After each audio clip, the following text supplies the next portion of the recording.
is that after making a mistake, we need to face up to it. We need to tell the truth. That is integrity, telling the truth and honoring promises no matter the consequences. They call me a god. They call me a god. They call me a god. They call me a god. Let's go. I'm about to go off like a weapon. Fuel to the top, got a filled up engine. In my thoughts, obsession. I will not stop, no, I'm never second guessing. I got a God complex. Haters love to hate, but I never feel pressed. Got a lot on my plate, but I never get stressed. I'll take all the pressure like I'm acing this test. Oh! Tear it up like I'm Jason. I see the world like it's ready for the taking. I see this place like a game I'm playing. Straight to the bank to collect my payments. No negotiations, it's my way, I was born impatient. And like a damn Freemason, I'll run this nation. They call me a god. They call me a god. They call me a god. They call me a god. I don't know how to stop. I just go till I drop. Whether it's working or shots, give it all that I got. You can watch me work in my element. Anyone in the way is irrelevant. Wanna cross me, cool, not intelligent. Cause I don't forget shit like an elephant. Go ahead and tempt me. Put it on the line and you'll come up empty. If I got time, I'm deadly. Never caught off guard, no, I'm always ready. I got a hand real steady. Look me in the eye and you'll see no hezzy. About to get real messy. I'll put you in a grade 6 feet like Kenny. Call me a god. Call me a god. Call me a god. I'm called of God. Called of God. And she says, Tim Ballard told me he'd been called of God. Some wild-eyed prophet like... Love me tender, love me sweet, never let me go. You have made my life complete, and I love you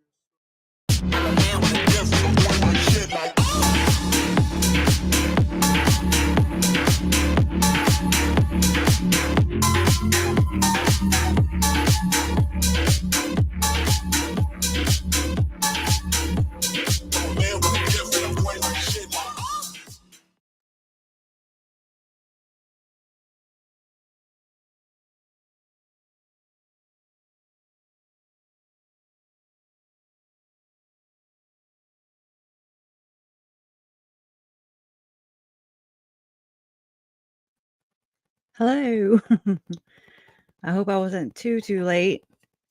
I've restarted my computer because it's acting like a hard-headed little kid. Anyways, how's it going, everybody? How are you doing?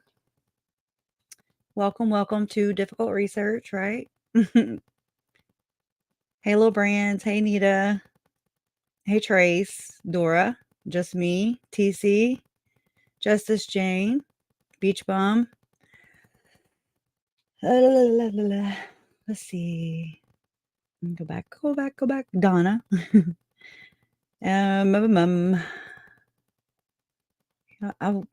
Festus's mom. Sorry, I'm having a stutter problem today. I'm just excited. Kinda. Tracy Burton, how you doing? She says they both as bad as each other. Just my opinion. They both knew what they were doing. She is where she belongs, and he wants to be, and where he wants to be. Yeah, exactly. It's so bad, right? It's so obvious too. So obvious. Them Chad Daybell and Lori Daybell. All because two people fell in lust. Is what I say. James the Lust, James the Just, whatever. Don't trust. Okay. All right. So because I've restarted my computer, I got to grab some links all over again because it's fun. Let's see. So I was like researching, the topics for tonight's live stream. And I was also digging because I'm a digger. I dig, I research, I look, I study, I size things up. I can't help it. It's who I am. And I'm kind of glad, kind of. Part of me is like, why the hell did you go this route? It sucks. It sucks. Let me go to my bookmarks. So appreciate you hanging tight.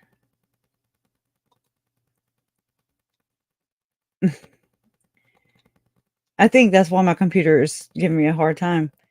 And I'm so tech challenged is because I'm going after the truth.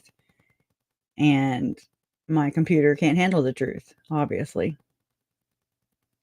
No, I didn't mean to hit that. Thank y'all for always being so patient and not ridiculing the hell out of me so much, Oh, history. Okay. Okay. I think. Oh, no. Oh, I just tried to open up a whole. Whoa.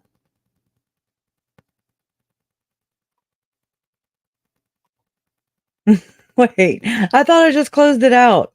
Oh my God. Did y'all see my face? Because I was like, what? What did I do? It opened all the tabs in a whole nother window. And I was like, no. Anyways, if you can only just see, if I could just show you my side of the screen. Mm-mm-mm. Oh, man. Come on. Okay, let me try this again. I've read so many different things. I've been in here since 9:48 this morning. Yeah, my butt hurts. Big time. Okay. So, because I'm having to try and separate the two, which is so hard. It's so hard. I don't know how because they go together. And so, and as it's starting to really come together a lot more obvious that it's going together. Tim Ballard, Ken Krogh, Visions of Glory, Tom Harrison, Chad Daybell, Lori Daybell, the whole brood, the whole ilk. Okay. So, but I'm like, okay, but I got to focus on just the death penalty or, Chad Daybell crap today. And then I'll schedule another live stream for, I'll do a members only live stream for what I found today. And kind of it put things together for me big time. So it actually just reassured me what it really does. And I'm not trying to be like, I knew, but I didn't quite know. I knew it went all the way up. But I was just thinking within the Mormon church, nay, not just the Mormon church. No. Why? Because we are extra, obviously. And it's scary. It is flippin' scary because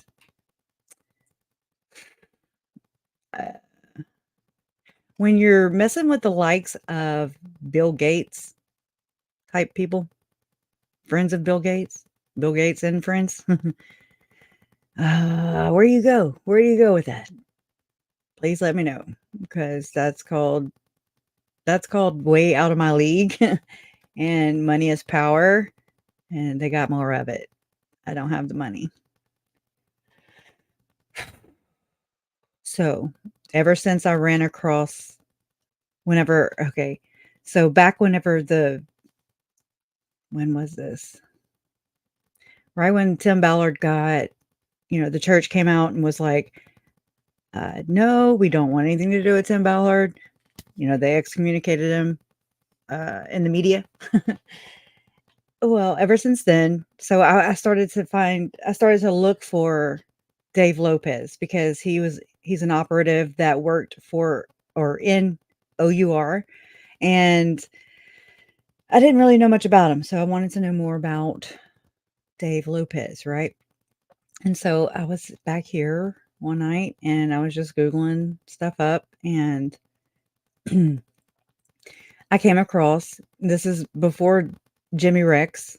This is before he came out with his interview. It was like or not interview, but his podcast confronting the Tim Ballard situation, right? Setting everybody straight, so to speak.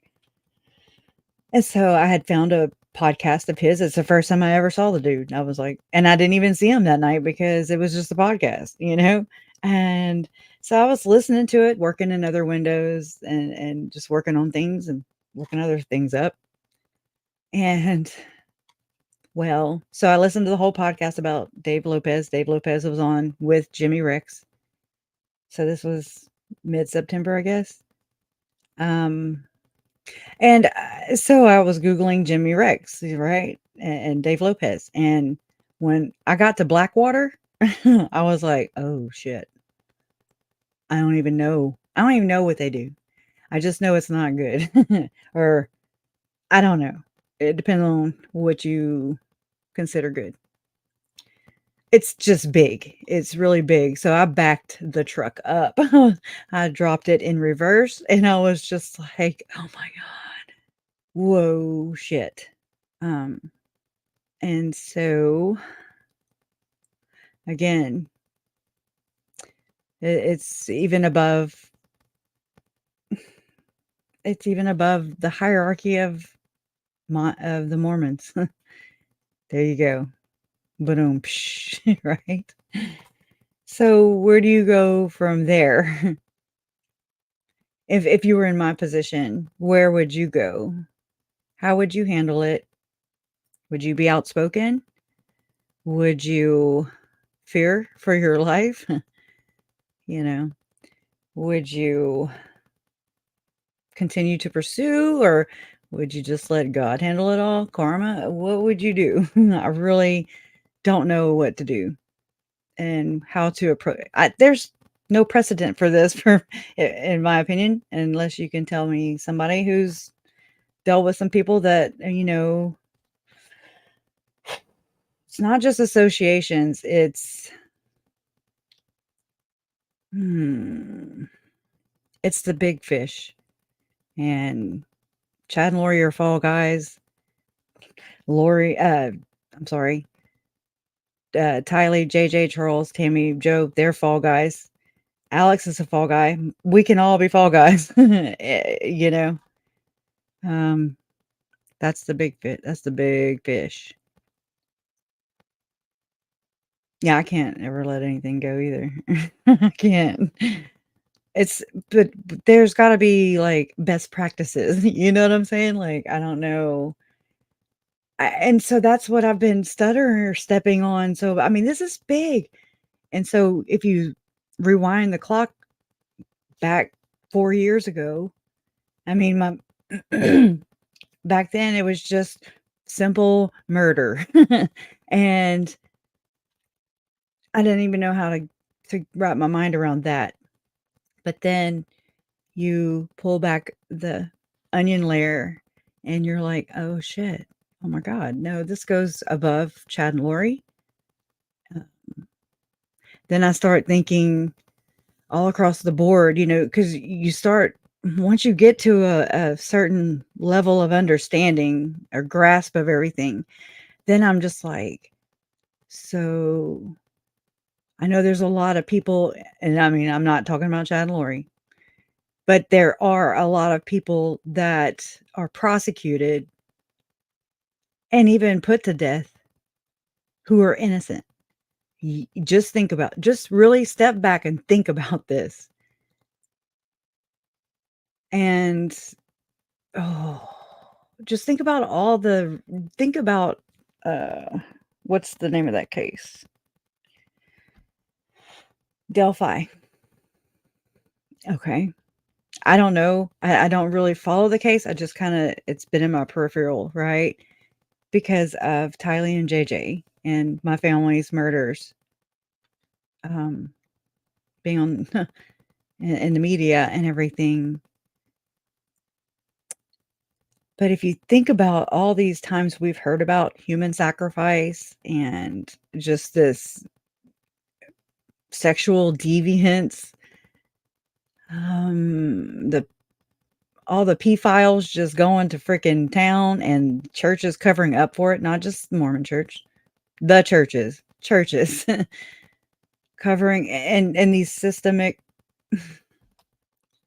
institutions, and it's global. It's like it's so big, it's so out of my reach. It's um so hard to talk about because it's like having to learn how to ride a damn bike, but having to explain it without ever riding the bike, and I'm just like, and I'm just simple. I'm just a simpleton over here. And it's intimidating. It's very intimidating, in my opinion.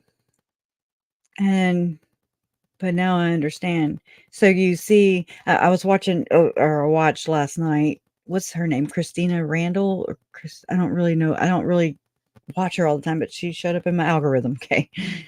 And it was about the Delphi case. And she was reading the transcript from when the judge Gull, I guess is her name, in the Delphi case.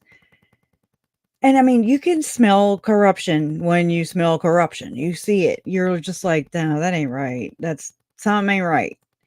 Same thing in Lori and Chad's cases, in my opinion. And I might catch some hell for this and whatever. I'm used to having my ass in trouble. I'm used to it. I'm the bad kid. I'm the good bad kid. So first off, and so it brings me kind of, well, I don't even know where to finish. I don't know how to finish a sentence or a thought. It's so overwhelming also. Oh God, yeah, I've seen that myself. Just the little bit that I have seen, I was like, oh, okay, well. And then I knew whenever Judge Boyce shut the cameras out of the courtroom, I was like, well, there's some precedents, there we go. Way to go, Boyce. Way to go. No voice, Boyce. I'll say it. I ain't scared. November 29th, tomorrow. Today's the 26th. 3 days. So I thought it was Thursday or Wednesday. Wait. Today is Sunday, November 26th, 2023. 3 days. Monday, Tuesday, Wednesday. It is Thursday? Okay. Let me know. But either way, we're gonna live stream it here. Whatever day it is, November 29th for sure. It is Thursday, the 29th. I was For wrong. sure. I'm trying to make people crazy.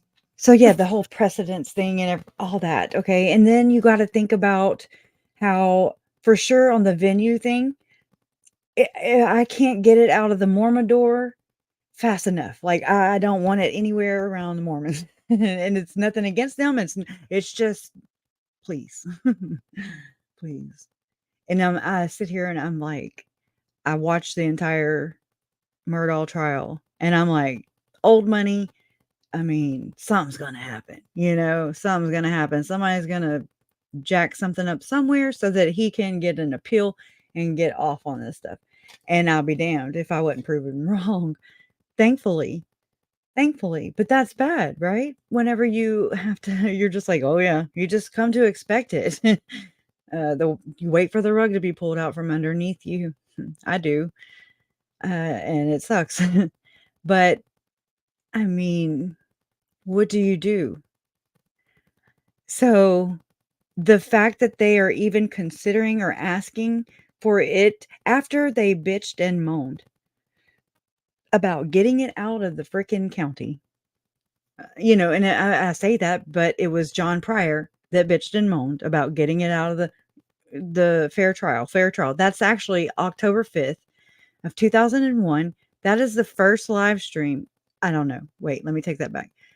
That was a live stream that Lori allegedly, through her attorney, Mark Means, told us that she watched with her mental health, what do you call practitioner, whatever, her, there's a word.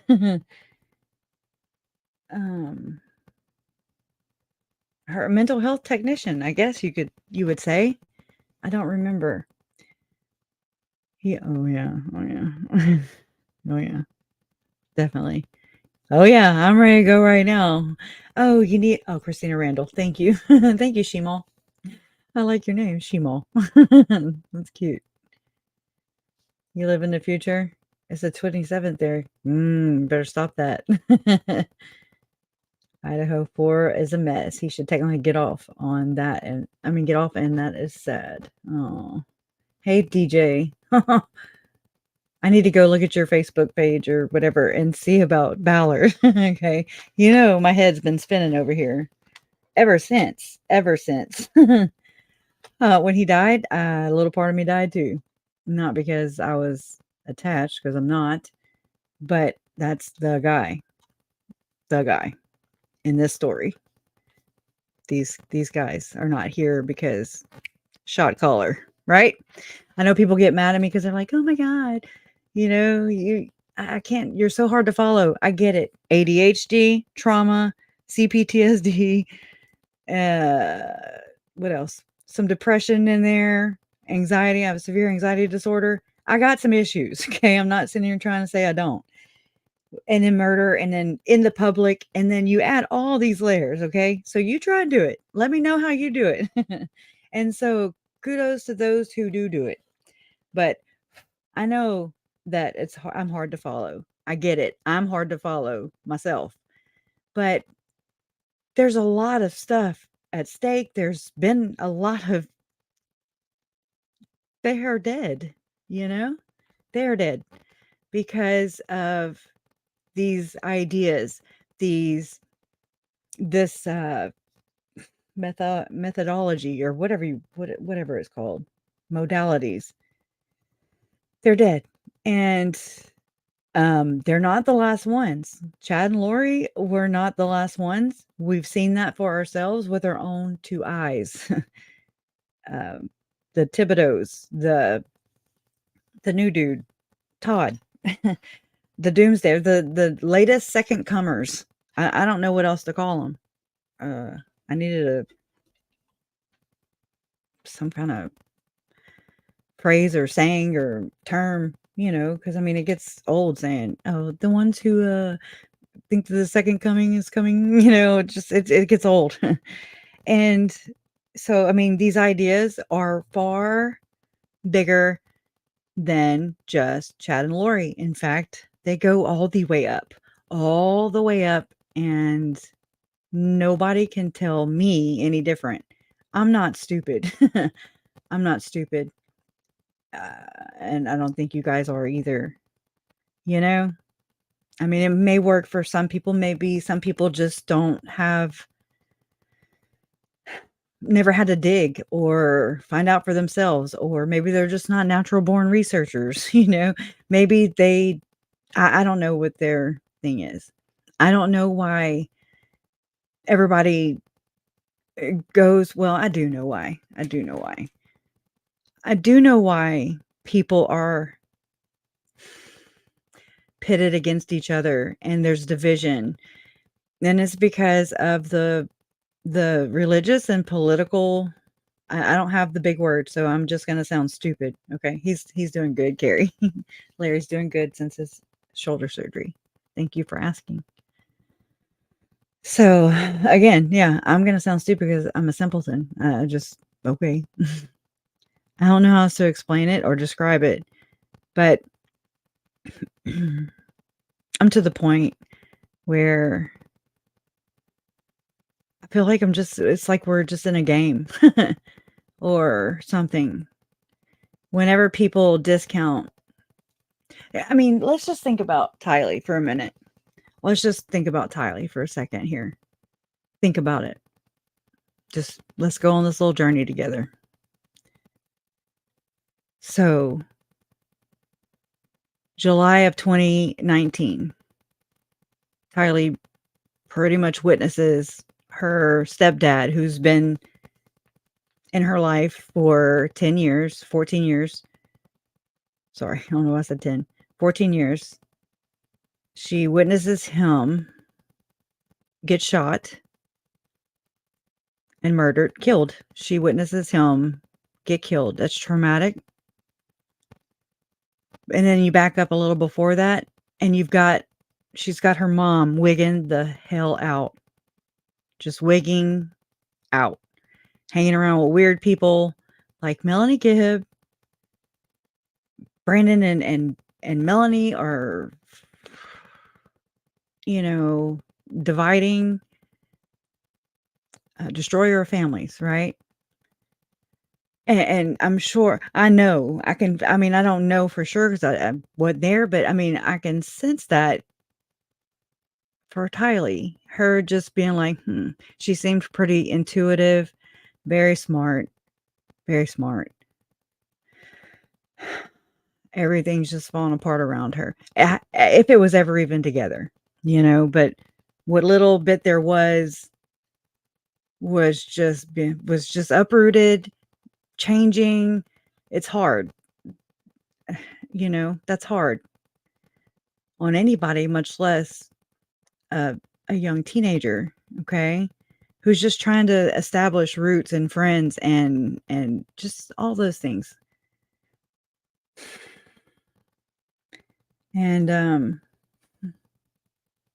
sorry. Okay. So she witnesses that. And then, you think about Janice and Zach Cox trying to talk to Tylee. Janice grabbing and guiding Tylee's shoulders away from her cousin Zach, as if not to talk to him, and they never finished that conversation. They never got into it.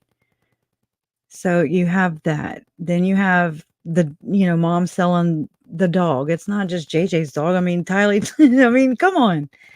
They're not all compartmentalized, and I don't understand. Some people do compartmentalize those things, but her home life, it was already crappy, and then it was just falling to shit even more. And I'm 45 years old, and I don't have the tools to even put words on that. And I'm 45. She was 16, So you just think about all the changes. Moving to Rexburg. Okay, there's nobody there. You don't have your phone. Her mom took her phone away, for the most part, from what we know. Yeah, and her dad. I'm so sorry. Which his birthday was just November 23rd. And he was in the service, I did some pre-records earlier, and yeah. Joe Ryan. Just the trauma associated with that. My heart breaks for all of them, but these kids, man. These kids. And so everything's crazy and uprooted, and then there's this weird dude, and he's like touching your mom, and your mom's like on the phone with him all the time because she's a hoe. I'm just kidding. Anyways, because she is a hooker, and your stepdad's dead, your dad's dead. Oh my God, I can't. Oh my God, it's too much. So, but fast forward to June 9th of 2000, after a 9-month search for Tylee and JJ. Yeah. I'm sorry, I just saw this. Yeah. I think so too, TC. I think she did too. She's very smart and witty and funny and just smart. just I've heard this saying before for myself. People refer to me as like an old soul, and definitely, yeah, yeah. Just all the losses, right? Just pluck, pluck, pluck, pluck, pluck. It's gone, gone, gone. I like to use Lori's her own words or their own words. It's just it's it's bad. It's sad and it's tragic. Um, so there's, I mean, and that's just the little glimpse right there, a little glimpse. That's not even the school and her being sick and why was she sick? Was her mom making her sick? All the things, you know, all the things. And I mean, I know what it's like to be a kid, and my stepdad they changed my last name. Okay. My brother was born I was 8 years old when he was born. Thank God. And then my parents divorced when I was 11. And I mean, that was traumatic for me at 11. And then I remember, my mom and my dad, there was a custody dispute over my brother, but not me. And I mean, I didn't think about it at the time, but as the years have gone on, I'm like, "Oh my God, nobody was fighting for me." And I mean, okay, it just is what, you can't go back, but just those moments where you do go back and you realize, "Oh crap," like, "Oh my God, resilience." Just resilience. I don't know. But I mean, I don't know if Tylee maybe thought about that. I just thought about her thinking about that, and I don't know if she did or not. Like, why is Charles only asking for JJ? You know what I mean? And we don't understand the laws and all the things whenever we're that age at all. I didn't, for sure. And as sheltered as Tylee seemed to be, with her mom keeping her out of regular public school, or just school period for the most part. She hurried up and got her GED. I wonder if she thought she was going to college. All these things. I'm sure she did. I think there's talk about it with her friends or something. But I was really saying all that just to say, just fast forward to June 9th, 2020, when Nate Eaton was in the helicopter. Well, actually, I woke up to Eric Grossarth, okay? Eric Grossarth, East Idaho News, and he was talking real quiet. And I just woke up out of a dead ass sleep, and I was like, what's going on? Jason was just like, he was on his cell phone. And so, I mean, I was just like, what? And I mean, we didn't know yet because we were watching it in real time. This is your life, your family, in real time on the TV with a chopper and FBI. It's pretty big. Pretty bad. Anyways, then you find out that of how their remains were found. And then with all the religious talk, all the doomsday talk, and I've started studying it or going into it or being like, what the hell? What? And that's why I wanted to know where Chad and Lori's beliefs differed from their church's beliefs. And then I found out that, I mean, it's like I had to go through all that just to find out that they don't differ from their church. Maybe a lot of members, but not their church. At all. Not at all. If anything, they get more weird. And this is just above the regular Mormon stuff. This is just like that extra level of what the hell, the multiple mortal probations, all the things. And so even the fact that the prosecution put on the indictments that it was for religious beliefs espoused or something. I didn't understand what that meant, what that I didn't know what that meant. Now I look at it like, okay, it says it in there. It's for their beliefs. That's what they justified, the money and the beliefs. So money, power, sex, religion, beliefs. I don't really know. Money, power, sex, and beliefs pretty much go for everybody on this planet. Anybody. Put anybody up on who's on trial and open with that statement, it'll fit, Anyways. And so Tylee, she's cut up and burned and okay. I saw the hole. They showed me a hole. Not just me, but the court. They showed at the trial the hole where Tylee was, and I was just like, okay. I don't see anything there. So well, and so people, when they say that they don't believe that the people practice sacrifice, these religious beliefs, that's a conspiracy theory, I want to punch them in the freaking throat. Tell that to those kids. Tell that to Tylee and JJ. Tell them that they're murderers. They're murderers and they're deaths. Tell them that that's not the reality for them. Please. I'll wait. Right? You can't tell them because they're freaking dead. And that's the reality of it. Sorry. It's the hard truth. Okay. Thank you, Beach Bum. Appreciate you.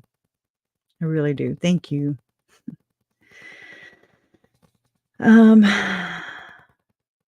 Thank you, Lily. Only because y'all are here.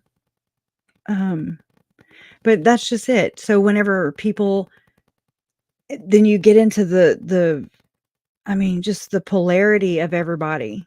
Everybody on this planet is just like, no, pick my side. Believe what I believe.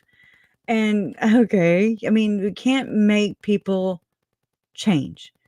Nobody, not one person on this planet can make another person change. You can want it, you can dream it, you can wish it, you can say your prayers, your rosaries, you can do all the things, but that doesn't, it's free will. And so you don't have that power over anybody else. Now the things you do can change people's lives, of course, all the live long day, obviously. And that's why we're here also. Lives were changed. And then we're part of the ripple effect. Okay. And so every time I hear about Tylee, JJ, think about the Delphi case, those two girls.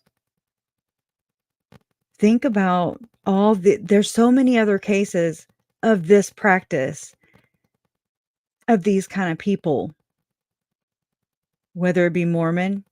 I've not delved off enough. I'm sure there is, but you know what I mean? I haven't researched into my own freaking, I was born into Catholicism and I don't really know. Okay.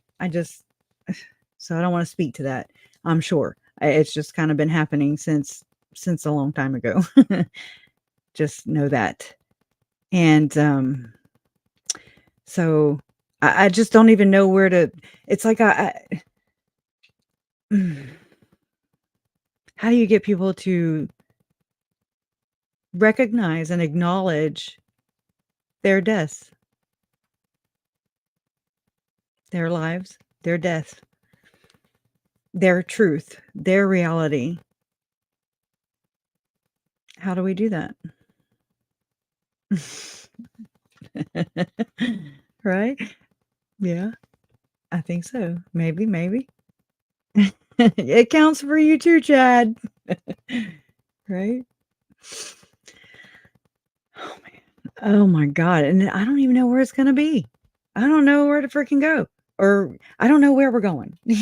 So is it gonna be in Ada County? Is it gonna be it better not be in Fremont County. I swear to God, I will start a riot.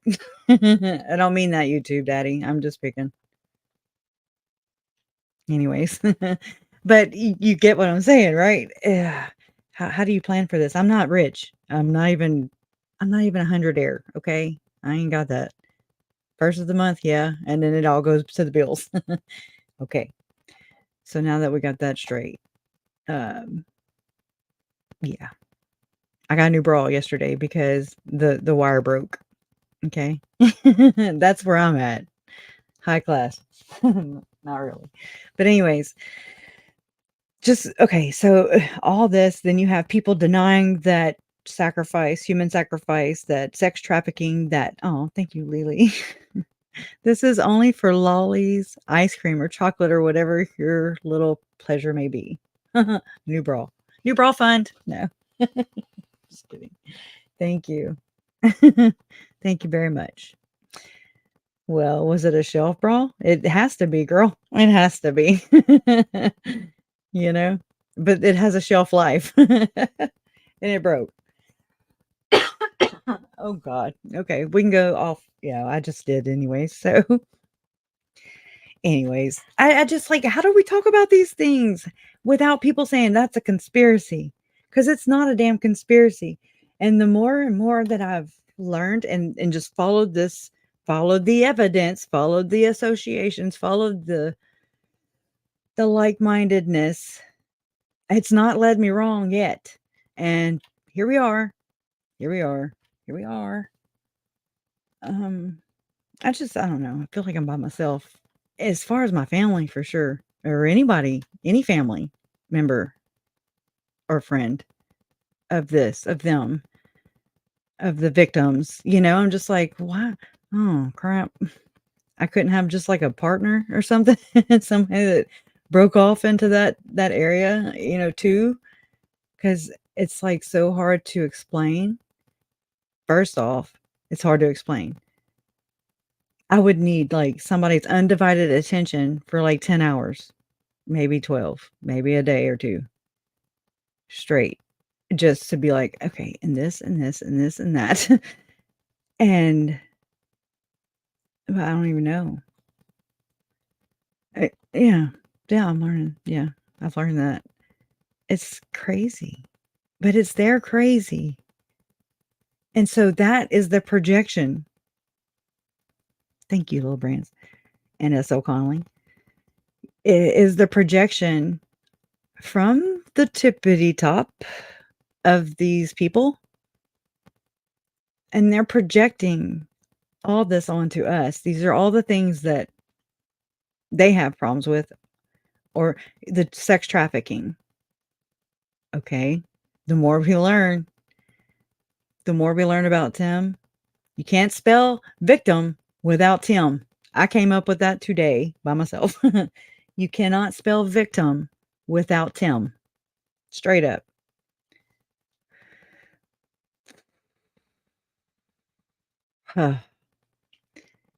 So, what do we do? Where do we go? I can't stop though, but I just need to be safe. That's good though, right? It's good. Huh? I was like, well, hello, it's right there in my face. Victim. Yeah. It's like aliens. People talk about it. They fringe believe it. But as soon as it's out in the news, well, today's just another regular day. Just another, wait, would they rename them? Not a UFO, but oh, hell. Whatever vehicle. I don't know. Crafts and Crime says, yep. When people ask me about the case, I'm like, way too much to explain. You have 2 weeks, clear the calendars. It sucks. It sucks. And so, and then being on this side of it, like, this is my family. And so then my mom's name is like on their little zombie hit list. Okay. And then you find out that Chad's in prison. Chad's in jail. Lori's in prison. But I'm talking about this whole time, and you're just like, okay, well, what about the rest of them? I've said it. I don't know. I've asked it. I don't know how many times. What about the damn rest of them? The rest of this cult. You can't call it a cult if it's just 2 people. You can call it a conspiracy all day long. You cannot call it a cult. So either, strip the cult from them, or, fly the freak flag. I don't really know. But it goes higher, and It's not that far above Chad and Lori.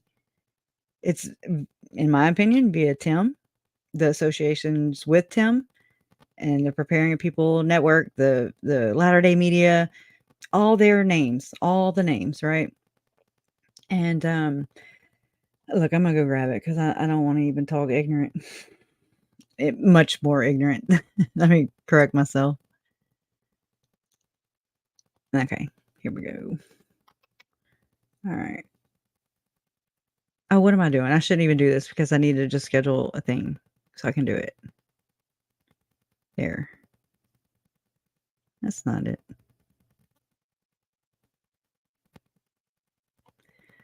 This is old.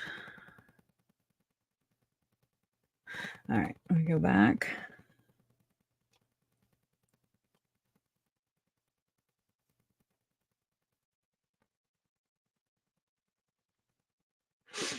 Hmm.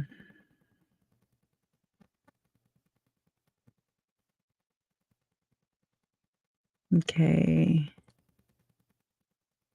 Too far back. So yeah, so today I did 2 pre-records before I came on. I've been in here all damn day, right? And I went over that talk given by Ken Krogh. I need to stay on task. It's so hard. It's just Chad's got the damn death penalty. He wants it removed. Whenever they removed Lori's, I was like, okay, well, they're gonna find a way to remove his. And then to punish Lori, so to speak, I mean to punish the prosecution because they didn't turn shit in on time. Okay? They are anal. And I don't mean that in a bad way, but they are just like on the point. They are very matter of fact. They're on their game. And for them to just be like, "Oh, you know, oops, we just missed the deadline." What time was that again? Technically.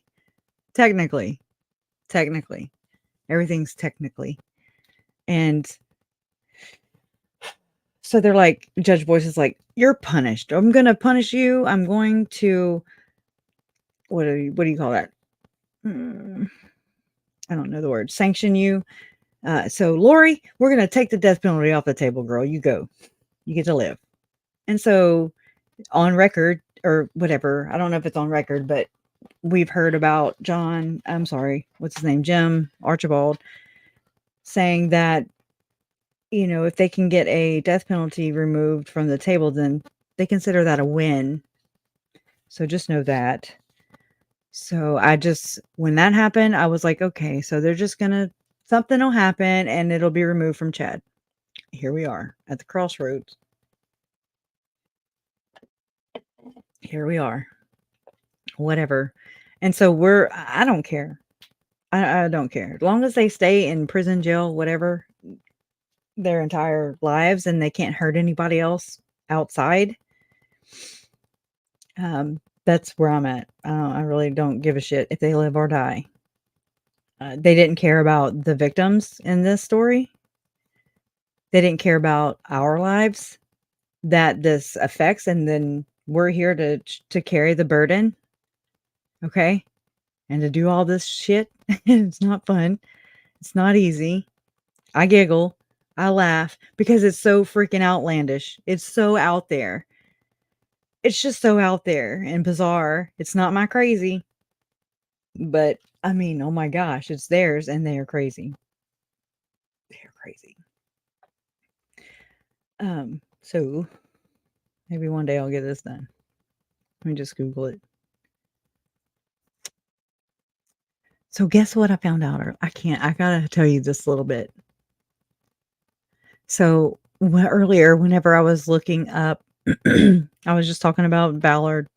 Again, it's all together for me. It might be separate for you and other people. For me, it's all together. It always has been. That's why I've always had a hard time. And I always talk about the other. So, okay. Just there you go. So,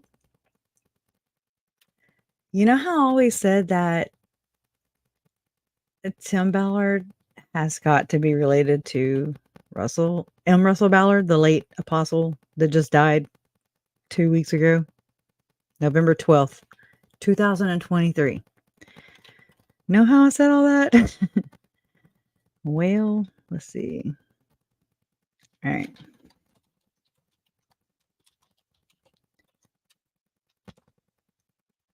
Oop. I'm going to share this with you all.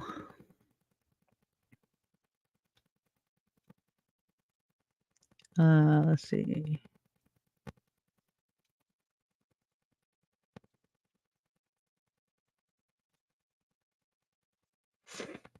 Okay. So, who are Tim Ballard's parents? Tim Ballard, officially known as Timothy Ballard, is an American activist, speaker, and author. He worked for allegedly, the letter, CIA, the Central Intelligence Agency, and then as special agent in the United States Department of Homeland Security. Again, I want to see receipts.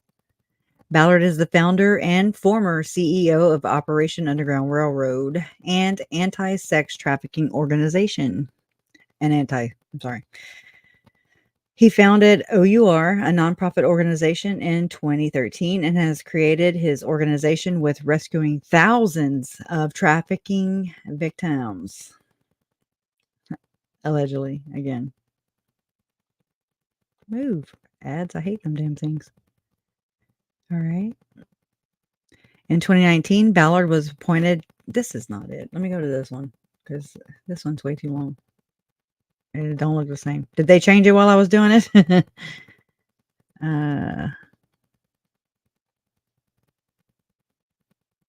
Let's see.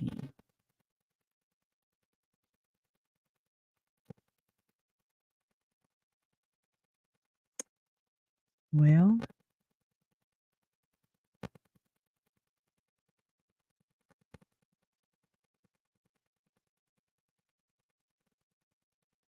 thank God I copied it and pasted it into my Canva app. I grab it. Let me grab it from. Thank y'all for just hold, please. Right? Okay. So it would be this one right here. All right. Let me go ahead. I'm gonna share my screen. I just want to share this with you guys. Yeah. Let me find it. Okay. I don't know where I'm at. I am here. You are there. Okay. So sorry. I've been in here too long by myself.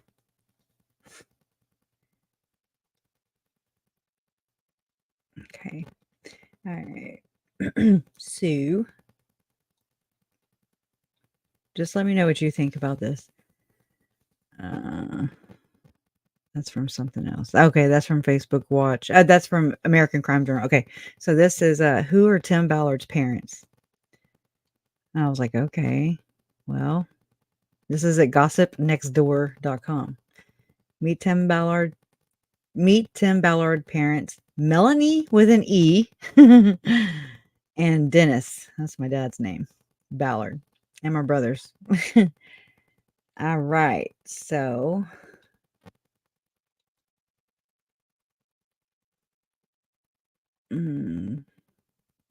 Okay, that's them. This is July 5th, 2023. Get to know. Okay, I'm not gonna read that because that's just like, okay. All right, who are Tim Ballard's parents? Tim Ballard, the son of Melanie and Dennis Ballard, is a real-life anti-trafficking activist. He has been portrayed on Sound of Freedom by actor Jim Caviezel. OUR's creator and president, Tim, served as a special agent with the Department of Homeland Security for 12 years. He started trying to free children from sexual slavery and exploitation while he was employed by Homeland. At that time, the American government had only started to establish its first anti-human trafficking teams. He would pose as a pedophile or child smuggler in order to infiltrate trafficking groups and break them up as an undercover agent. So he says. Consequently, throughout a 10-year period, many of these organizations were successfully dismantled. Okay. By himself, I'm sure. Due to the utmost darkness and wickedness of the crimes associated with the exploitation and trafficking of children, it is understandable that Tim was initially quite hesitant to work in such child trafficking task groups. He said it himself, quote, "I knew it existed, but I didn't want to see it," unquote. I'm sorry, I was adding stuff in there. Tim believed there was more. All right. Tim believed there was more that could be done in this struggle if he founded a nonprofit organization despite 10 years of saving children at Homeland Security. He just analyzed there, by the way. Okay. He just was an analyzer. An analyst, I'm sorry. He was an analyst. He was aware that this effort might be advanced significantly and that many more children could be saved by founding a nonprofit that collaborates with authorities. So he says, Tim left his position with the government in 2013, and to carry on his work, he founded the private nonprofit organization, Operation Underground Railroad, a month later. And before that, though, he met with Elder Ballard, and he got a special priesthood blessing, and then it came from God. Okay, now we're up to date. In September 2019, Tim shared on his Instagram, quote, "Okay, it's confession time. I totally missed my mom's birthday, but I didn't get a chance to make it up to her but I did get a chance to make it up to her in a big way. I'll tell you that story later. Well, just like my mom always does, she ended up giving me the bigger gift as she and my dad decided to give their very first ever interview on film," unquote. Okay. He concluded the post, quote, "Of course, they couldn't resist sharing some embarrassing stories and juicy details. Love you, Mom and Dad. Enjoyed this little snippet and stay tuned for the full interview along with all the good dirt later this month. P.S. Don't forget to tell those you love how important they are. Y'all are important." I'm just telling you.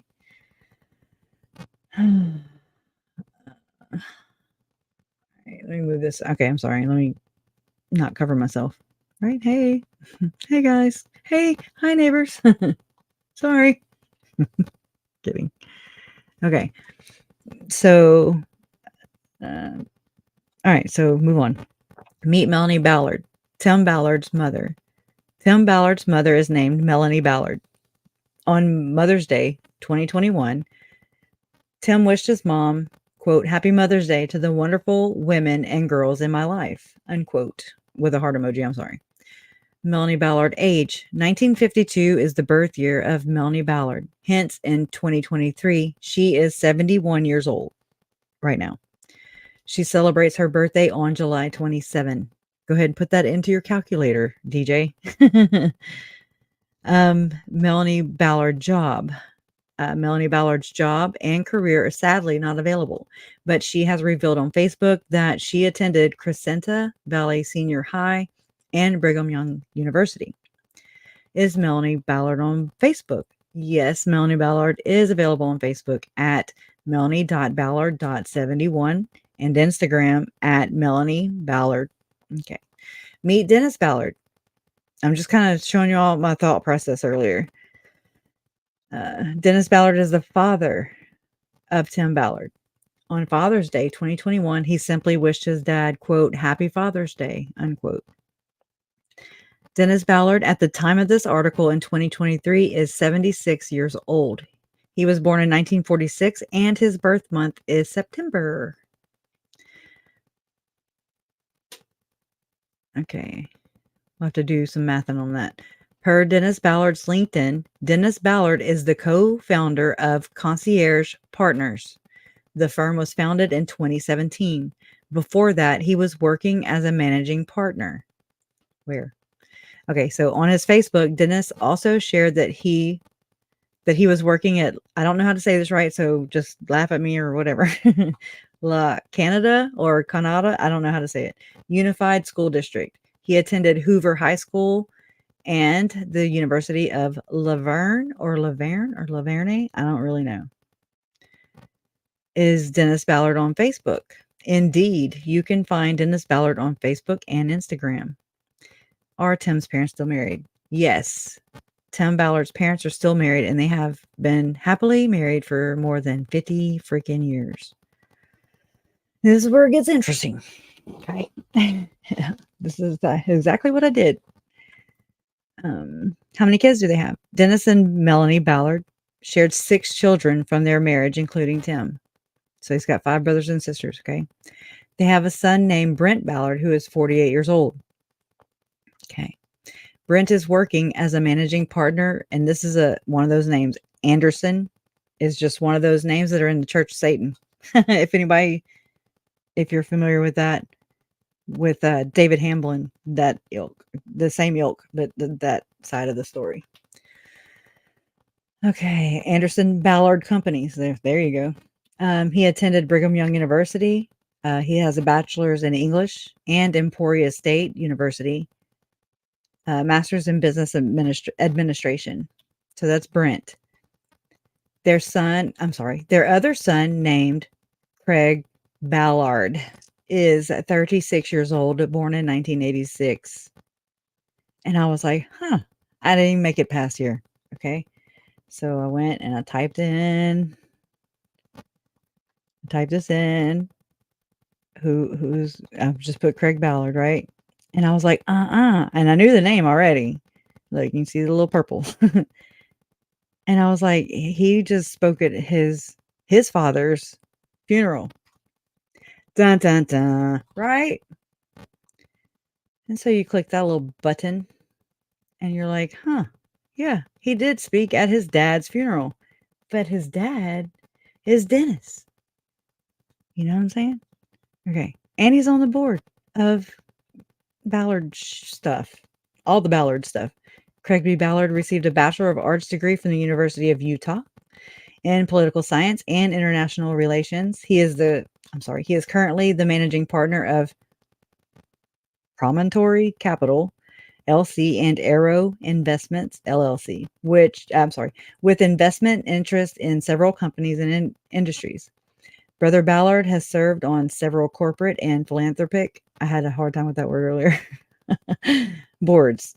His past church callings have included service as a full-time missionary in the Japan Osaka mission, high counselor, bishopric counselor, bishop of a YSA ward, and president of the Ogden Portland mission. Brother Ballard and his wife Melissa Garf Ballard are the parents of 6 children and reside in North Salt Lake, Utah. And so, okay, I was like, all right. So I went back and I was like, what the hell? So I kept looking. Where else did I go? Yeah. President M. Russell Ballard's son, Craig B. Ballard. November 17, 2023, after his death at age 95, and his son spoke, and he speaks a lot like me. I butcher some things up. I was only 4 years old when my dad Where the hell's was the called sound? to preside over the Canada-Toronto mission. My father's Oh, ability to Well, how do I? It's not tackle playing for me. complex Is it playing issues for was y'all? remarkable. He always knew how to get to I the can heart hear it. of Let me the know. problem quickly. We can hear it. He had incredible I didn't. vision to know what needed to be done and the wisdom and fortitude Is it to playing? do it. His favorite is playing. scripture Can you was hear me? John 14:15. Where the hell did my speakers go? Told you there's always issues. Sound right here. I don't think my speakers are working, which is weird. Krisha, 15. If you love me, keep my commandments. I don't hear anything. Do y'all? Y'all do? Krisha, Okay. Well, I we can't can hear hear, it. so y'all can. That's all that matters.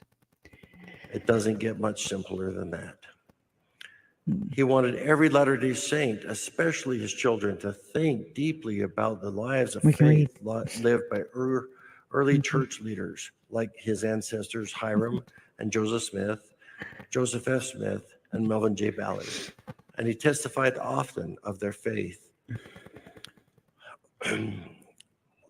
Often, So is it his at grandfather? one point, my father sent me Or on a letter on my mission while I was just learning how to get my legs under me.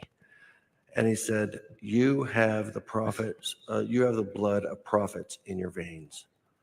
I thought to myself, well, no pressure there, but I hear I'm gonna try them and saying, my I'm gonna dad try and would fix my always speaker say, while y'all listen. I hear them saying, meaning his ancestors, all the time, get with it. Do something worthwhile. Get going, boy. Don't just sit there. They were doers. They had to be doers. My dad was a doer. 2 days before he passed, he was convinced he was going to the office on Monday. I'm sure he's still hard at work, but now he has an office with an unbelievable view. Dad was always a visionary. With faith and hard work, he inspired people and moved the work of salvation forward. He moved people through events like the sesquicentennial celebration of the pioneers, or places like This Is the Place Heritage Park. He moved people by bringing them together for interfaith councils, reuniting descendants of Joseph Sr. and Lucy Mack Smith, or for large-scale humanitarian projects around the world. He moved people through his books on diverse topics like suicide, Our Search for Happiness, and counseling with our counsels. Dad moved our souls. He taught us how to live and share the gospel of Jesus Christ through his 88 general conference addresses and countless other sermons. My dad didn't just preach the word, he lived it every day. He really loved people around the world and helped them progress wherever they were on the covenant path. He always said, never postpone a prompting. Often he would be returning from an assignment, weary and jet lagged, but instead of going home, he would ask me to accompany him to the hospital or to someone's home to give a blessing. In fact, the last blessing he gave in this life was to someone while he was a patient in the hospital. He was just like that. That's who he was. When I was a young missionary serving in Japan, my father came to my mission, and I will never forget what he told me, the missionaries, in no uncertain terms. He said that he knew Jesus Christ. I was expecting him to share some great spiritual manifestation. Instead, he simply said, I know Jesus Christ because I serve Jesus Christ. I'll never forget that moment. I knew he spoke the truth because I had witnessed his selfless service throughout my life. I have watched him minister to the one, counsel and church councils, create inspired programs like Just Serve, and help change the way we do missionary work through Preach My Gospel. Today, in my own small way, I too can say that I know Jesus Christ because I strive to serve him. I believe that there are thousands, perhaps millions around the world who, because of my father's example, have developed a stronger testimony of the Savior in the same way, one drop at a time. At the risk of being too personal, one of the last things my father said before he passed, I think illustrates the life that he led. While he was transitioning from this life to the next, he first asked me, am I clean? As though it was a question. After a lengthy pause, as though he was being assured from the other side, his question turned into a statement.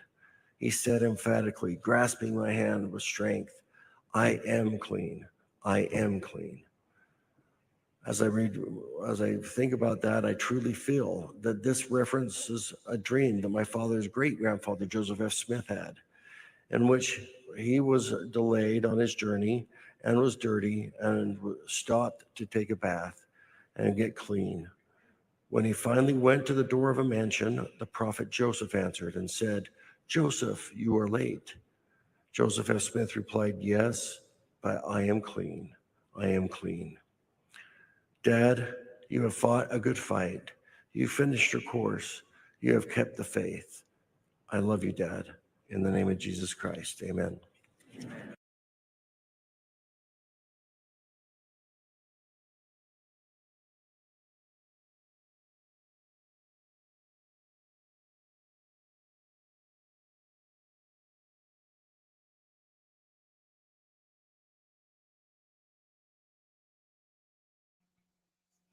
Can y'all hear me?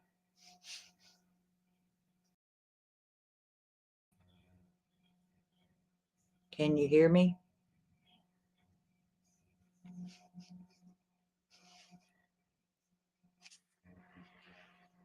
Hang on, y'all.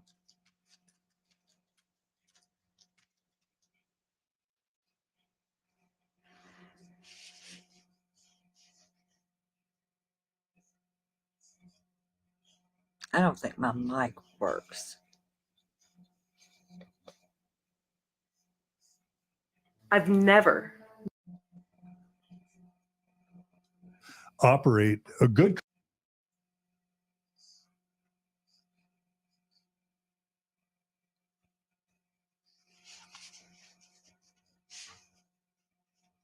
I don't know.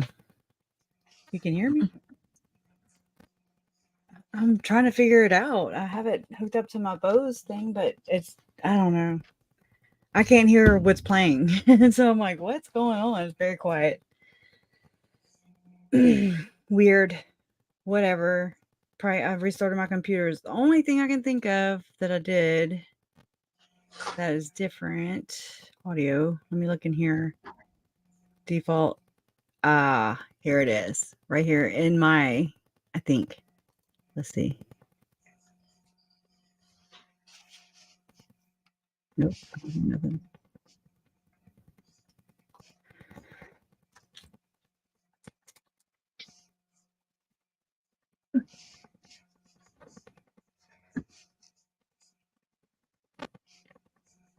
I see the damn thing.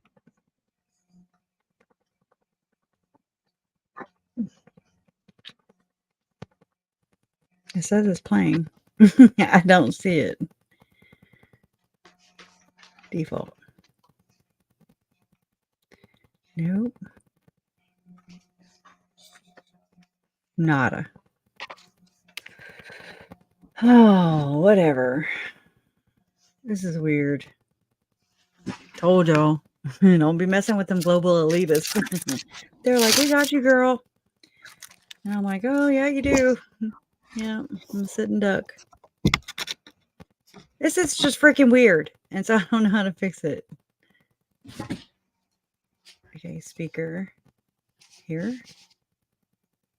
Can you hear me now? I don't hear it. It's a lion. I can't see the damn thing because it's behind my computer and it's huge. It's heavy. Auxiliary.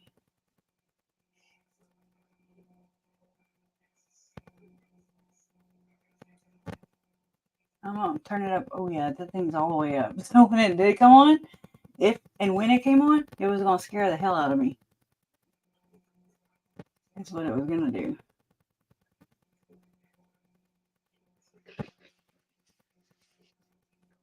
Okay. Well, act like it. Oh, see, it just made a noise. Nope. This sucks. I mean, I don't know how to show you all the other things. Because I can't hear it. I know that that just happened to have the freaking. Let me go into my. So sorry. I know what I can do. I can go and share this with y'all while I repair.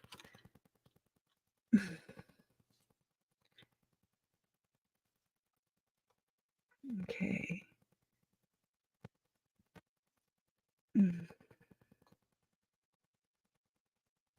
So sorry. History. Well, y'all want to listen to Ken Krogh or do you want to listen to the Daybells? And I mean the trial, some of the things at the trial.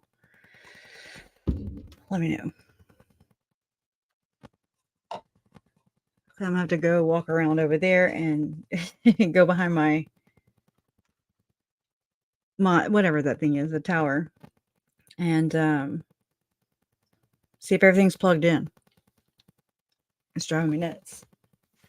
Is that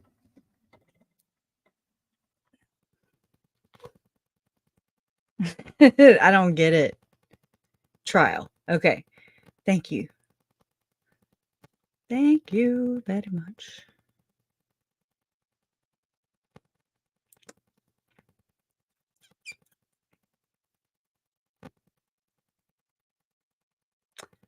Okay. We can watch a little bit of the court TV. Just hopefully you can hear it.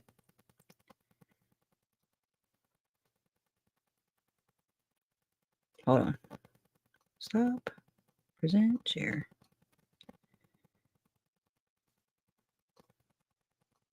Not enough time to dig a meticulous grave and bury a child. Find a board from the garage. Find rocks that lined up perfectly. Certainly not enough time. Sorry. What was it, 17 minutes? Okay.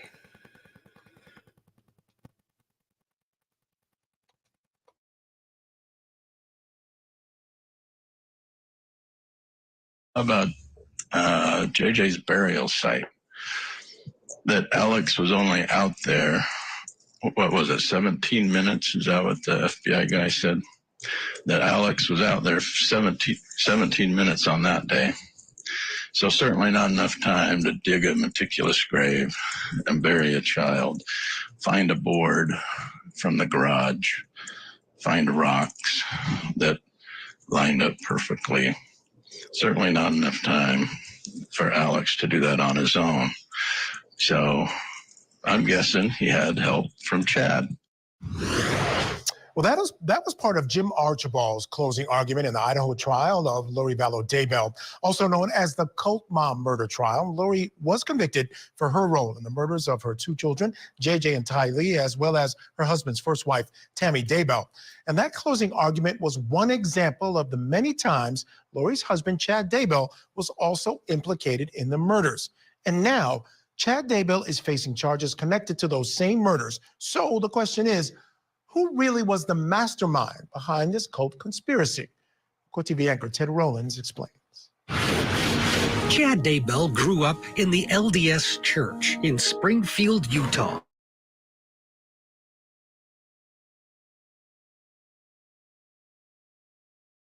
Described it.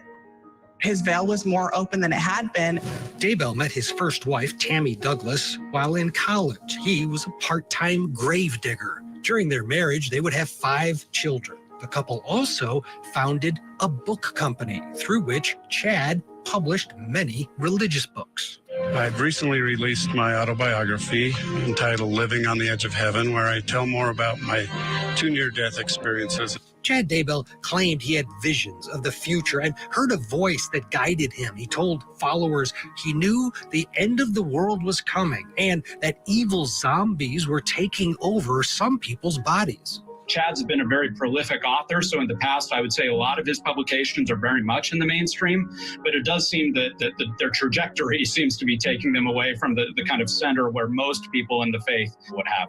Chad would meet Lori Vallow in 2018. They had an affair, and she became a dedicated follower of his cult-like group. The next year, Chad's wife, Tammy, died in her sleep. I begged her to go to the doctor. Her heart was failing her. She was physically falling apart. Chad is now charged with Tammy's murder. 2 weeks after her death, on November 5th, 2019, he and Lori were married. Within 7 months, Chad and Lori Daybell would both be jailed for the murders of her children and his wife. The remains of Lori's daughter, Tylee, and son, JJ, were found in Chad's backyard.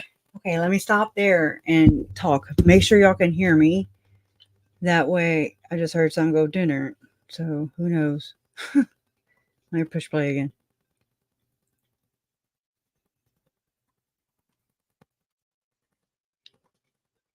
on behalf of I hear music in the background, even though there's nothing playing. What the hell is going on? For real.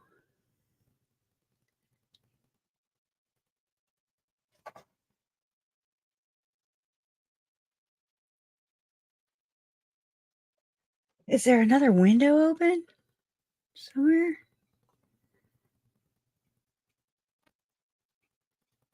Max Audio Pro. What the hell is that? Okay.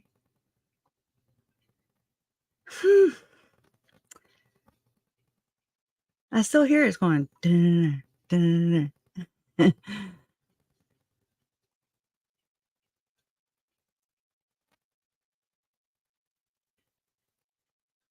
I don't know where it's coming from.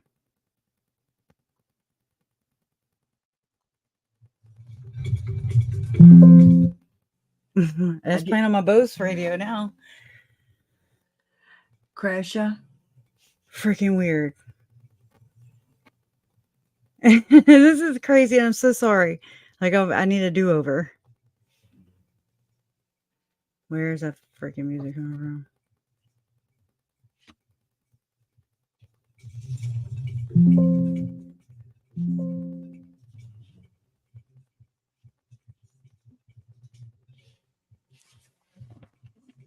All right. Ah.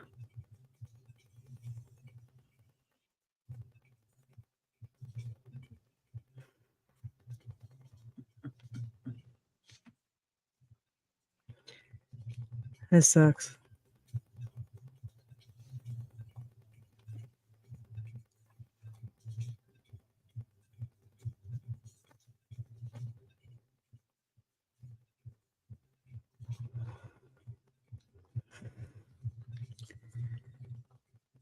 Ah.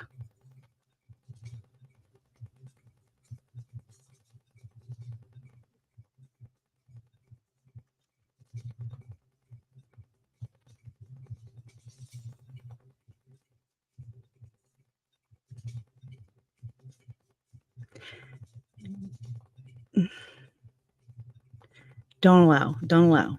No.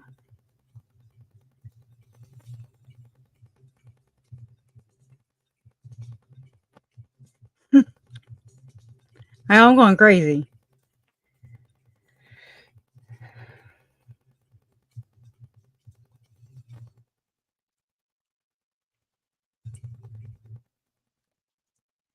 That's coming from, okay, I see where it's coming from now. In case you were wondering, it's coming from where Ballard was talking. Okay, let me get back to the stream.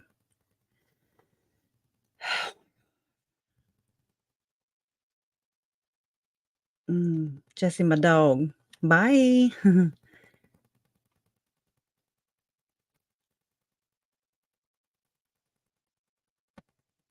What the fuck is a cum tribute? Thank you. No, thank you. We're good here. Block that person. I don't ever have to block people. Anyways, okay. So did it stop for you guys? And because I think it stopped. It's not playing through here anymore. Now let me go and play this. Mr. Daybell, you went to a plea of not guilty. Why is it?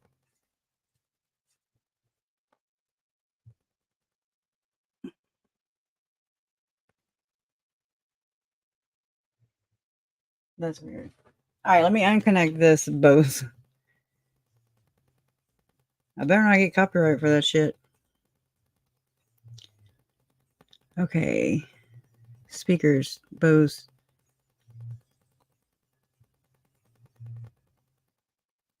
Okay, I disconnected the Bose. Now let's see if it'll play here. Guilty to all of the charges. No. Now, as we look ahead, there is a hearing set for November 29th to discuss a number of issues, including Chad Daybell's request that the death penalty be taken off the table in his trial. This trial is set to begin in April of next year. All right, let's bring back in our guests still with us. Ann Bremner, Rick King, Ben Chu, and I'll start with you. He's made an interesting argument regarding taking the death penalty off the table. He made a number of arguments, but I'm going to focus in on one where he says, based on the state's argument in Lori's case, he's less culpable. They argued that she manipulated him, that she was the leader, the puppet master, as it were, and that because of that, it's inequitable, it's unconstitutional that he's facing the death penalty and she didn't. Your thoughts? Well, yeah, I mean, that's an interesting argument, but that they can have inconsistent theories, prosecutors. But the other Might part have to end the stream. she didn't get the death penalty. We may just have to end because I can't hear a damn thing, but it says it played through the thing. So.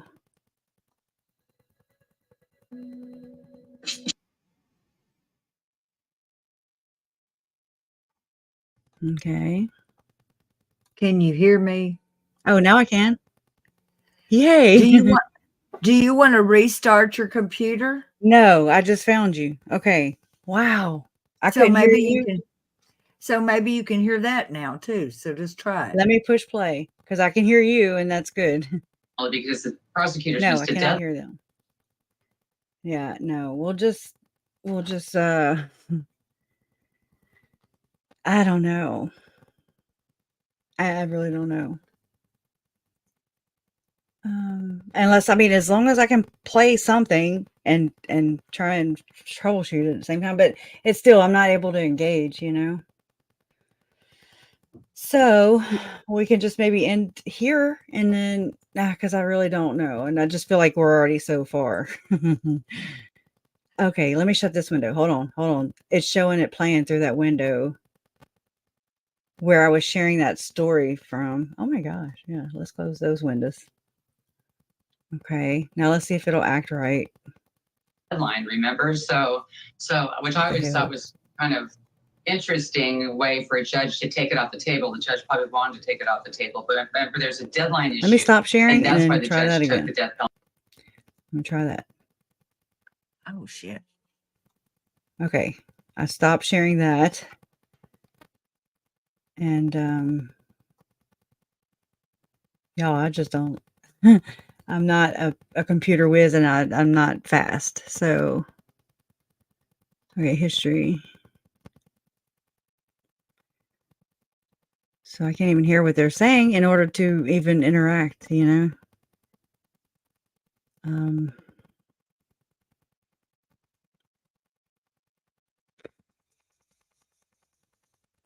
So what I'll do is can maybe play East Idaho News with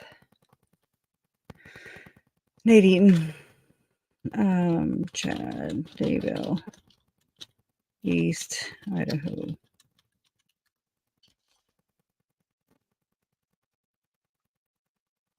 Crasha, Oh God, yeah.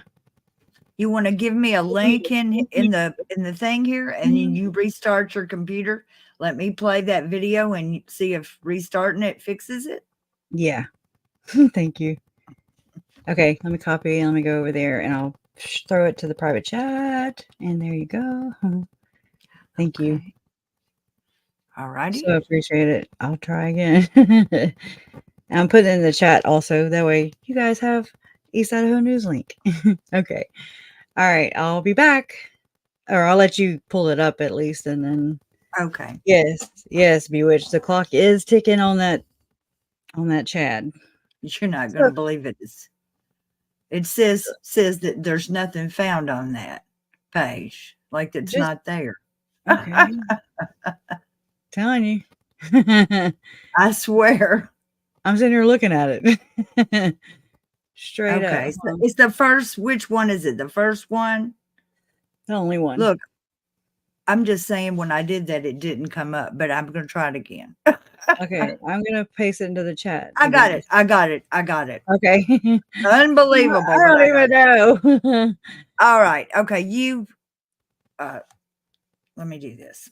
You turn your audio avatar. I'll go turn it on. You just do what you do. I'm going to go turn it on. Okay. All right. Audio avatar on. Okay. All right. Thank you. Babysit for me, girl. Just kidding. Okay. I'm a baby. All right.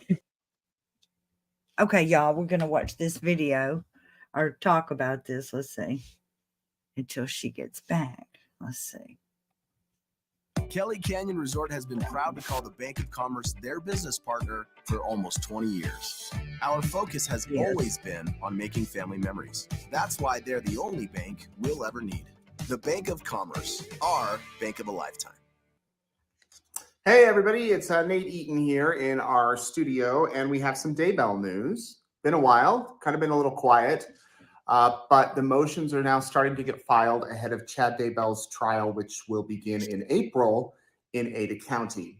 And if you remember back to Lori Vallow's trial before it actually happened, her attorneys filed a bunch of motions about motions to strike the death penalty, motions about the jury, motions about evidence. We're going to see that all in the coming months leading up to Chad's trial because it's kind of the standard operating procedures, I guess, and you have to be sure that everything is filed to reduce the risk of appeal, or to not reduce the risk of appeal, but I guess so that these issues, when it goes to appeal, they can look back and say, was this taken care of? Was that taken care of? Things like that. So Chad Daybell's attorney filed a bunch of 3 motions on Thursday, and dealing with the motion to strike the death penalty. And he's basically saying that Chad Daybell, as the co-conspirator in this case, was not as culpable as Lori Vallow Daybell, his wife. He says the state during Lori's trial consistently argued that Miss Vallow was the most culpable party to the alleged conspiracy that led to the deaths of J.J. Tiley and Tammy Daybell. Miss Vallow set the conspiracy in motion. She manipulated both Alex Cox and Chad Daybell, and she remained in charge of the plan throughout. Lori, quote, manipulated Chad through emotional and sexual control, and Chad was not going to act without Lori saying so. So what John Pryor has done, Chad's attorney, has gone through the transcripts from Lori's trial, and he's pulling parts out of the transcript and saying this is why Lori is more culpable. Lori did not face the death penalty.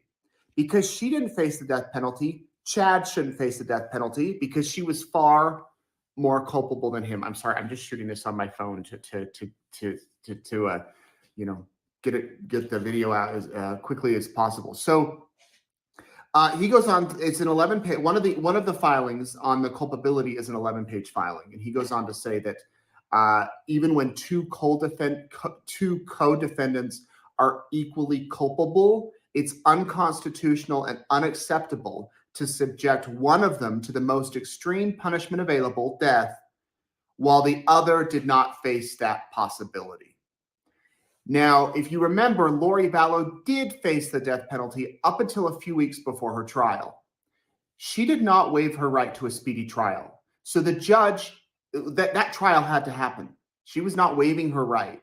Well, then the extra evidence came out, the additional evidence came out that the defense argued they didn't have enough time to go through it all. The mitigation expert, the one whose job is to work with Lori and research her background and basically argue about why she should not get the death penalty. She said that she would not have enough time to get that mitigation stuff put together. So because of that, the judge said, well, unless Lori waives her trial, we'll have to take the death penalty off the table because we don't have enough time to go through all of this. And that's what happened. Chad, on the other hand, has waived his right to a speedy trial, and his attorney has had since May of 2021, when Chad was indicted, to get this thing ready. So by the time it goes to trial, it will have been almost 3 years since the indictment. But still, John Pryor's arguing that Lori Vallow was far more culpable than Chad Daybell was in all of this. He goes through and he lists several reasons that she manipulated Alex and Chad. She was the common thread. She led to the alleged conspiracy throughout the whole thing. He goes on to list all of these things about why Judge Boyce needs to take the death penalty off the table. And we have the argument, the motion that we've posted at eastidahonews.com. You can go read it if you want. And he goes through and cites, previous cases and how Lori groomed Alex and groomed Chad, and any death sentence imposed upon Chad would violate the fundamental constitutional principles requiring equal justice under the law, John Pryor writes, and would be unconstitutionally disproportionate, excessive, fundamentally unfair, and arbitrary and capricious. Mr. Daybell respectfully requests that this court strike the state's notice of intent to seek the death penalty pursuant to the 6th, 8th, and 14th Amendments to the U.S. Constitution. And that is the argument. Now, what will happen is on the 29th of November, I apologize that this is shaky. Next time I'll use a tripod. The 29th of November, Pryor will make this argument. He will go into the court. He will argue why he doesn't believe Chad should get the death penalty. And we'll see what happens. There's also another issue that will be discussed. Cameras in the courtroom. If you remember, Judge Boyce banned cameras about a year ago, well, September of 2022, ahead of Lori Vallow's trial and Chad's. Chad Daybell's attorney asked that cameras be in the courtroom. Well, at the time the cases were joined, Judge Boyce said, if the cases become severed and Chad has a separate trial, I will revisit this issue. So he is going to revisit the issue on the 29th of this month, November. And Pryor will argue for cameras. I can tell you that East Idaho News and some other local Idaho media have hired an attorney, and we will be in the courtroom to also argue on behalf of cameras. And whether Judge Boyce changes his mind or not, we remains to be seen. But you know, it's an issue I said before. We believe that you should be able to see it all, and that, you know, that cameras should be in there. And we'd love it if cameras were in every court hearing. So that will be another issue that will be discussed at that November 29th hearing. It's possible that the prosecution could also file some motions in the coming days that will be heard that day too. The prosecutors will respond to this death penalty motion to strike with their own argument, their own rebuttal, I guess you could say. And they obviously want to keep the death penalty on the table. Now, going forward, Judge Boyce has said he's going to set monthly hearing dates where, like with Lori, it was, I think, the first Thursday of every month at the same time, they had a status conference where they'd all meet, they'd see if they're all on the same page, so we knew when it was going to happen, if there was anything new that came up. Judge Boyce has said he will do the same thing with Chad's case. Should this go all the way to trial, which at this point it looks like it is, I mean, there could be a last-minute plea agreement or Chad could change his plea. This trial will, John Pryor says, be at least 8 weeks. It's a death penalty trial, so jury selection will take longer because there's a whole death penalty line of questioning, and then we'll have the whole death penalty sentencing phase, or sentencing portion of the trial, meaning there'll be the normal trial. If Chad is found guilty, there will then be the penalty phase of the trial where Chad's attorney will argue that he shouldn't get death. The prosecution will argue that he should. They will each be able to present witnesses during that time. And then the jury will come back and say, okay, he's going to get the death penalty. If he does not get death, he will get life in prison. There's no other option if he's found guilty and if this remains the way it is. So we'll know if a guilty verdict comes down, we'll know within a week or so or 2 weeks if he's getting death or not, what his sentence is. Unlike Lori, because death penalty was off the table, she was found guilty in May and then was not sentenced until end of July. So that's kind of the background. Anyway, there are some, the filings will, like I said, we'll link to. You can go read them if you're interested in it for yourself. We'll be in that courtroom that day on the 29th of November. We have requested, we've submitted a request to video it, to have a camera in there and to live stream it. We'll see what the judge says. He has not responded to that request yet. And so you can watch it if you want. Wherever you're watching this video, we'll have it on that day if he allows it. If he does not, I'll be in there live tweeting, live Xing, however you say it now, and posting updates on eastidahonews.com. There's where we stand. One other quick update on Lori. She remains in the prison. Governor Little in Idaho signed an agreement with the governor of Arizona to have Lori extradited back, but she still remains in the Pocatello Correctional Center. And Erica Stapleton at NBC 12 News in Arizona reported on Thursday that she learned that the Department of Correction, or the Maricopa County Sheriff's Office, has said they don't plan to bring Lori back to Arizona until all the appeals are done here in Idaho. That could be some time, a year or two. So Arizona, it sounds like they're waiting till all the appeals are done on Lori's behalf, and then they'll bring her back to Arizona. So the Idaho case sounds like will wrap up first before she even goes to Arizona. I haven't been able to independently confirm that, but Erica reported that yet on Thursday. So sounds like Lori could be here for quite a while. I just checked this morning; she's still in her unit at the Pocatello Correctional Center. So there's where she stands. There's where Chad stands, and we'll continue to follow it. Thanks for watching, despite the shakiness. I apologize.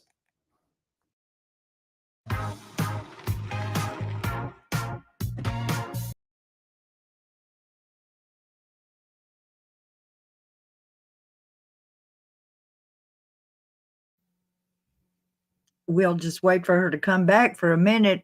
She said she was having some problems with her internet earlier, and I guess she still is.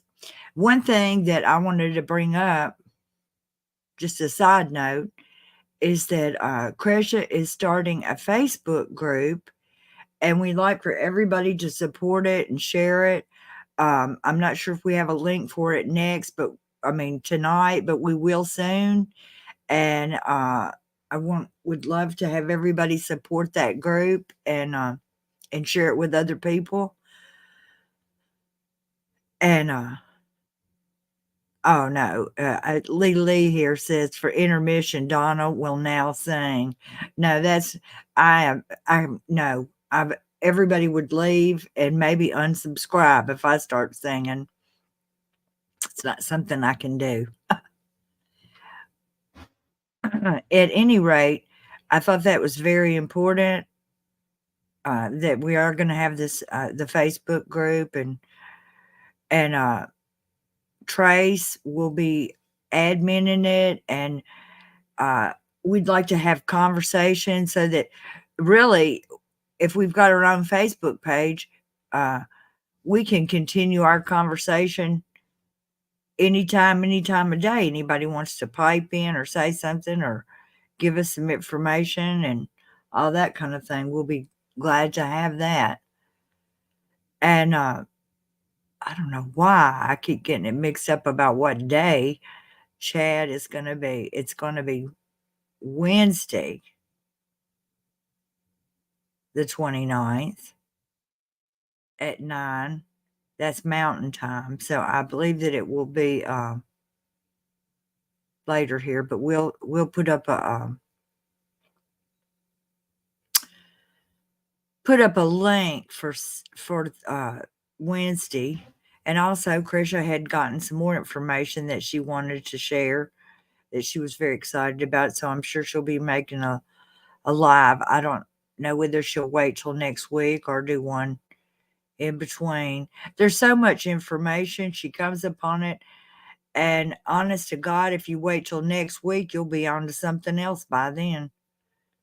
Because this information is really, it's difficult to look at. And think about it. The things that Krisha was talking about earlier about Tylee and JJ and what things might have been on Tylee's mind. Those are really hard things to think about.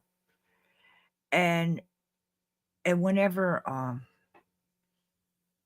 you talk about ritual abuse or a ritual murder, that immediately people want to say, oh, it's not that. And really, the thing, it's like saying the devil did it. Almost for somebody to say, oh, the devil made me do it, just like that, is a real cop-out, because that's just like saying there's nothing you can do about it.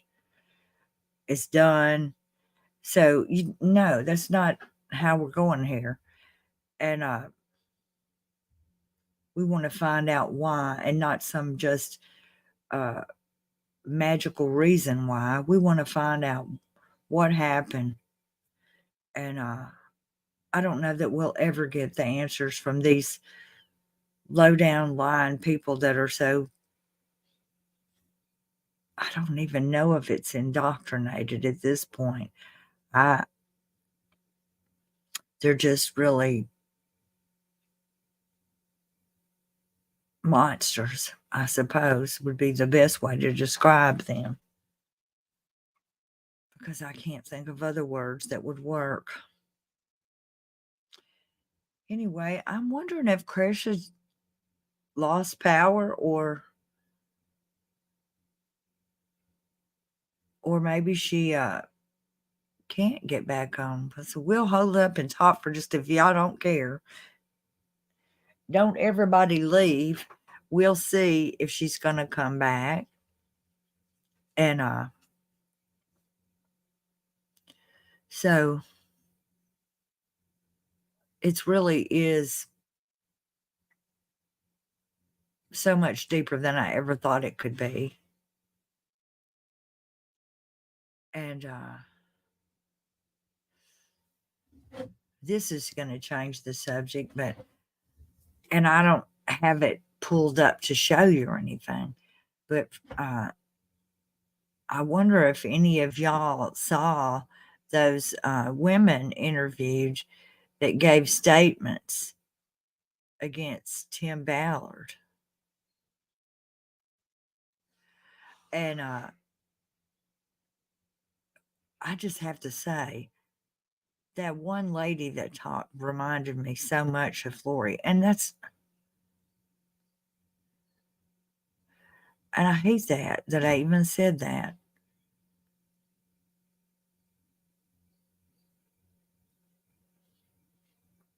But maybe it's just because of the way that she spoke. They're both from that same. I think there were 5 women and 1 man. Might have been 6 women and 1 man, I believe. And really, y'all did not hear about it.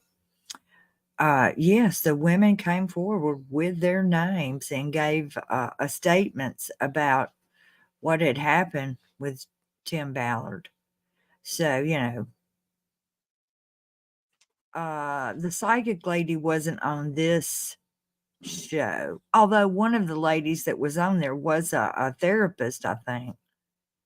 One of them was like in the military. They were very smart women. So and I know you think, how in the world can they be very smart and fall for all that nonsense? But it's just, predators are smooth, man. They are smooth operators. And as much as you think that you wouldn't fall for it, they are very smooth. And Brutus do not bark over there. Well, people, I don't know if Krisha is coming back now. And I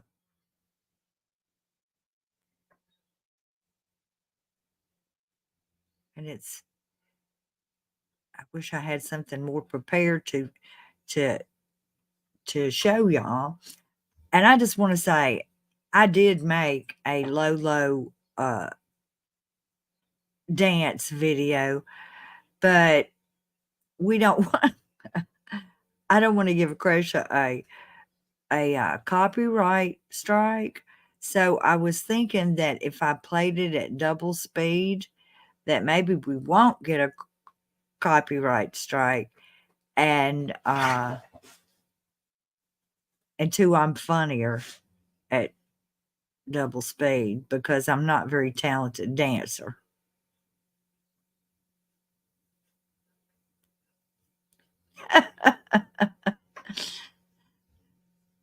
It's private right now. Might need an invite, but let me get with Krisha and we'll get the info out. Okay, that sounds good.